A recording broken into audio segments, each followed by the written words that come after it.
আসসালামু আলাইকুম গাইজ, কি অবস্থা? সবাই কেমন আছেন? আজকে আপনাদের সাথে ট্রাভেল সম্পর্কিত আরেকটি ছোট্ট অভিজ্ঞতা শেয়ার করব। আজকে আমার ট্রাভেল ট্রিপ হচ্ছে ঢাকা থেকে ব্যাংকক। প্রত্যেকবারের মতো আমি একাই ট্রাভেল প্ল্যান করে রাখছি। ঢাকা থেকে বোর্ডিং পাস শেষ হওয়ার পরে আমার সঙ্গী হিসেবে আরও দুজনকে পাই। ওনাদের সাথে পেয়ে আমার খুবই ভালো লাগলো।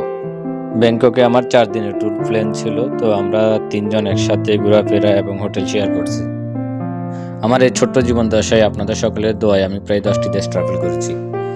এই 10টি দেশের মধ্যে সবচাইতে ভালো এবং স্মুথ ইমিগ্রেশন পেয়েছি আজারবাইজান এবং থাইল্যান্ডের ব্যাংকক শহরে। কি পরিমাণ স্মুথ ইমিগ্রেশন ছিল, যারা থাইল্যান্ডে গিয়েছেন তারাই বলতে পারবেন। আমার মনে হয় তারা একটা প্যাসেঞ্জারের ইমিগ্রেশন কমপ্লিট করতে ম্যাক্সিমাম 30 to 40 সেকেন্ড সময় নিয়ে থাকে।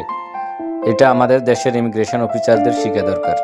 আমি আমার ফোনের ব্যাক ক্যামেরা দিয়ে দেখাচ্ছি ইমিগ্রেশনের আগে কি পরিমাণ মানুষ, কিন্তু কোনো প্রকার ঝামেলা নাই।